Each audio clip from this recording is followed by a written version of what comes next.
Hello everybody, this is Dr. Christopher White, and in this presentation we're going to be looking at slides which correspond to section 2.3 from your textbook. So in this particular presentation we're going to think about some of the observations that geologists are going to make when we look at an area of the world, and we're also going to think of some of the types of map that can be used by geologists in order to help us with our work. So you can quite clearly see that here we have a picture of an area of terrain from northern Arizona. So we can obviously see quite a few things about this particular picture straight away. So the first thing we're going to notice is there are some areas that appear to be vegetated and some areas that appear to be unvegetated. So if we look at this sequence down here at the bottom, or this area down here should I say, we can quite clearly see it has a nice green colour. We can see there's vegetation there. In contrast, when we look at these areas up here, we can see that they are pretty devoid of vegetation. This would suggest that we are looking at different rocks. So what else can we see? Well, we can also see the presence of valleys. We can see one good valley right here. We can also see several smaller valleys here. So we can also see that this area is being actively eroded by rivers. Now, this would suggest that this area is probably slightly higher topography.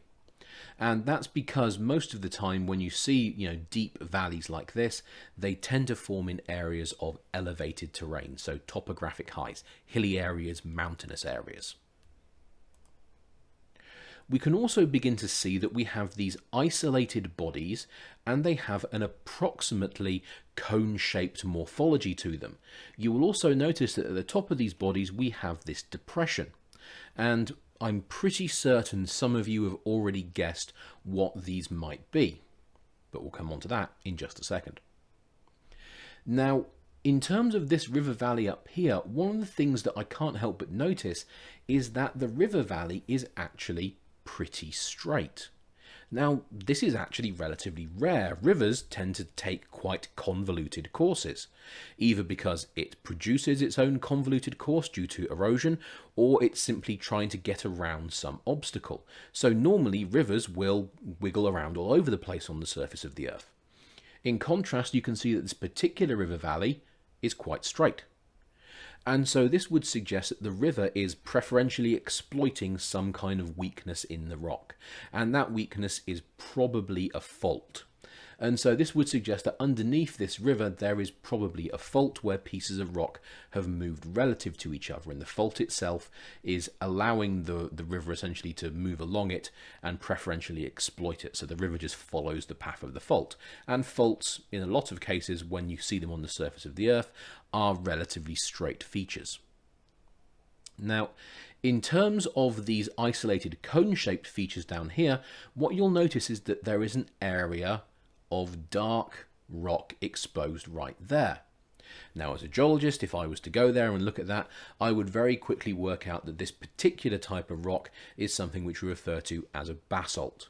And basalt is the type of igneous rock that makes up most of the islands of Hawaii. And as I'm sure you know, the islands of Hawaii have been formed in relation to volcanic eruptions. And so the presence of this basalt lava flow clearly means that these cone-shaped features must therefore be volcanoes.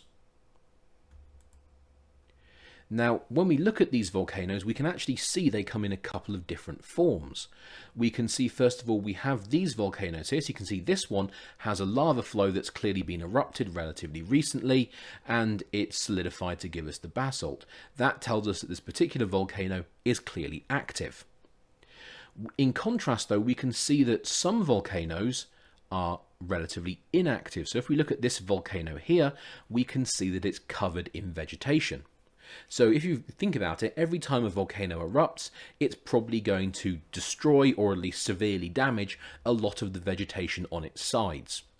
When you have a vegetated volcano like this, it would suggest that either that volcano is dormant, so it's waiting to erupt, or it's completely extinct. It doesn't erupt anymore.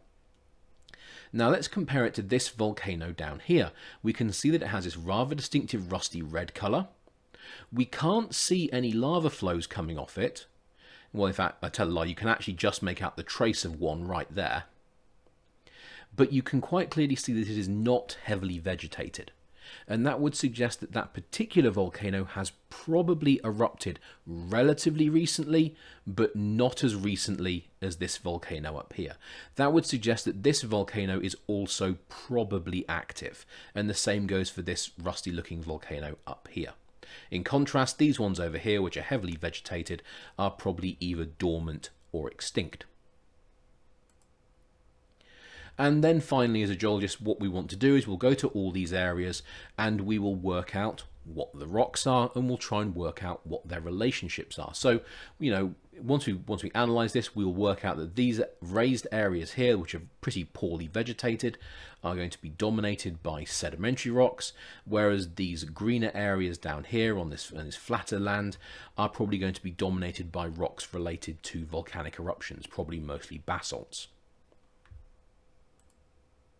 So just to give you some idea, by the way, if you want to see what this particular volcano actually looks like in real life, here it is. It's a type of volcano called a cinder cone volcano.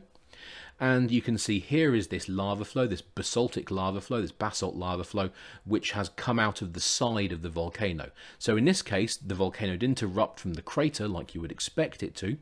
In this case, the volcanic eruption actually exploded out of the side of the volcano, and then the lava went and ran over the surrounding area.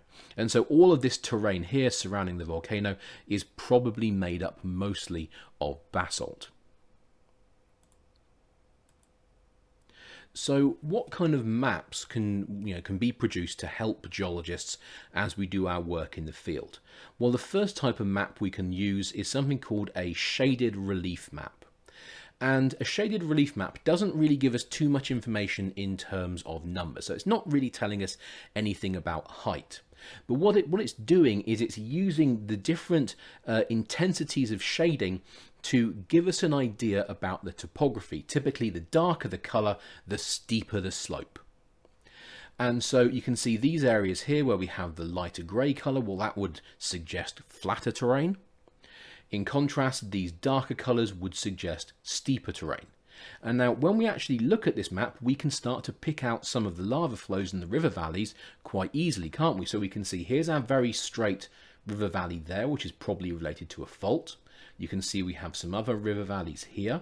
So we know this is our area of sedimentary rock. We can see here around volcanoes, they're relatively easy to spot. And we can also use this type of map to very easily spot the lava flows. So there's the darker lava flow we were looking at a second ago, but we can also see lava flows coming off this volcano. We can see one right there, and we can see one right there.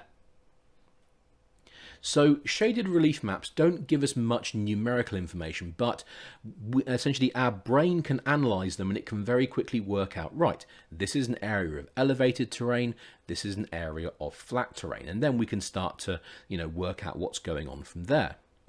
Now, if we wanted to actually put numbers to our map, so elevations, we would use a topographic map. So you may have seen these in the past.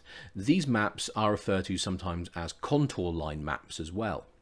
And these lines here are lines of equal height.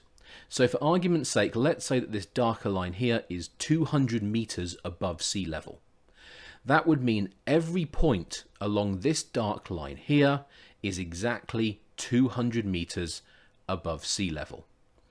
This line here would be 220 meters above sea level, 240 meters above sea level, 260 meters above sea level, 280 meters above sea level. Then this next dark line here would be 300 meters above sea level. That's an example, by the way. So what we can do is we can use the contour lines to analyze the terrain, just like our shaded relief map here. But we have the added bonus of the numerical values. So we don't just have to assume that we're looking at a steep slope, we actually have the numbers that tell us that the elevation is going up very, very quickly, and so we know the slope must be quite steep. And we can see this because typically the steeper the slope, the closer the contour lines are to each other. So if we look at this very flat area over here, which is going to be this area of our map there, we can see the contour lines are quite broadly spaced. We can see the different, we can see them quite clearly. Now in contrast, when we look at this area up here where the slope is quite steep, we can see that the contour lines are very tightly packed together. And so what we can do in our mind is we can look at these contour lines, we can look at how closely or distantly they are from each other. We can also use the numerical values, and our mind can essentially work out, right, these are areas of elevated terrain over here, and these are flatter areas of lower terrain over here. The next type of map that gets used very commonly in geology, especially if you're doing exploration for something like metals, is satellite images. Now, the great thing about satellite images is that the satellite data that's collected can actually be split into individual wavelengths of light. And this means that by selecting certain wavelengths, you can actually highlight certain features. So for instance, imagine we had a situation where this area was covered in forest. Well, normally that's actually going to be pretty bad, isn't it? Because, you know, the forest, the trees, the leaves of the trees are going to get in the way of you actually being able to see the rocks in the image. However, if you select the correct wavelengths of lights, you can actually subtract the foliage from the image. And so what you're left with would just be an image of the rocks which you can see below it. And so this is the power of satellite images. It allows you to select certain wavelengths, highlight certain features, and so that's going to help to act as a guide as to where you might like to go as a geologist. So if we look at this diagram here, we can quite clearly see there are a few areas which are clearly going to be of interest to us. So we can see we have our sedimentary rocks up here in this kind of greyish colour. We have these greenish coloured rocks over here. And then we have our volcanoes, and we can see that the volcanic deposits, so essentially the rocks being formed by the volcanoes, have this rather distinctive red colour when they're fresh, and once they've weathered a bit, they start to take on this blue-purple colour. And so just by looking at this diagram here, we can start to distinguish different types of rock. And as I said, by selecting certain wavelengths, you can highlight or subtract certain features, and it's going to help you to analyze the terrain that you're looking at. Now, the final type of map that we're interested in is a geologic map. Now, to be clear, this particular geologic map has been overlaid on a shaded relief map. Sometimes they can be overlaid on topographic maps, and sometimes they don't have any indications of relief at all. Because in general, a geologic map is concerned with the rocks. And so what we can see when we look at this particular map here, well, we can see we have several different rock types. So up here in blue, we have areas of the Earth's surface where we have a rock called limestone exposed. And so everywhere we have this limestone exposed, we colour that area of the map in this blue colour. And so as a geologist, I know if I want to go and look at the limestone, I need to go somewhere in these blue areas. So what else do I know? Well, I can see we also have these darker brown colours here, and these are going to be our scoria cone volcanoes. So once again, if I'm interested in the volcanoes in this area, that's exactly where I'm going to want to go. Now, in terms of with the cinder cones and older flows, so these are older flows of basalt, you can see they're in this kind of browny peach colour, and you can see they cover the vast majority of the area. And so if I'm interested in younger lava flows, I would go and look in this kind of dark green-black area here, or the volcanoes, because they would give me the freshest, least weathered samples of rock. In contrast, if I wanted to look at what happens to the lavas over time as they're weathered, well, I would go out to this area here, and I would look at lava flows that have been exposed to the elements for a prolonged period of time, and I would look and see what had happened to them. So the great thing about geologic maps is they don't really concern themselves with topography that much. It's just all about the rock.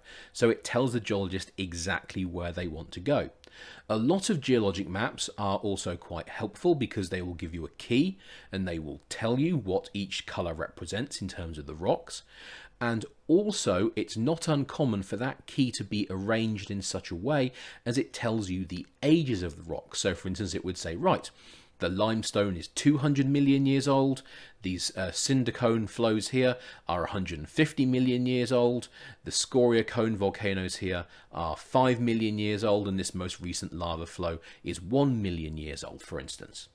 And so the map gives you loads of information. It tells you where the rocks are located, it tells you what the rocks are, and it will give you a general age for those rocks.